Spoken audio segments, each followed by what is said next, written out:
We have now this integral here, the sixth. Well, the problem with this integral is only at 0. So it's improper of the second kind because the logarithm diverges at 0, right? There's no problem at 1 or near 1, right? Because the logarithm is well behaved in any interval, positive interval, right? So the problem is only here.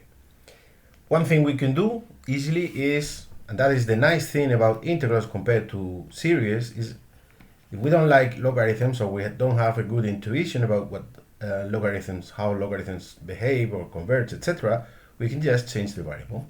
So we can take, let's say, logarithm of x is equal to minus t. Why minus t and not t? Well, x is between 0 and 1, so the logarithm is negative. So we choose this for t to be positive, right? Well, it's a matter of convenience. You will see that now the interval we will get is positive. Otherwise, you will get a negative interval. That's not not much of a problem, but anyway. So if you have this, then x, the variable x, is just the exponential of minus t. So dx is minus the exponential of minus t dt. All right. Okay.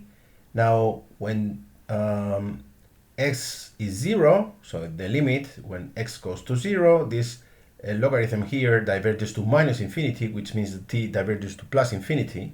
So you have the interval from infinity plus infinity.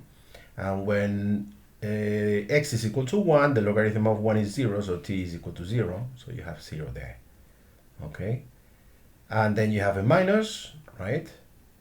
Then you have this exponential, e minus t, and you also have a logarithm which is minus t. So you put a minus t here. So you have plus t dt. And you can now reverse the limits, and then you have minus the integral from 0 to infinity e minus t dt. Why minus? Well, I told you before, the logarithm in this interval is always negative, so we're integrating a negative function.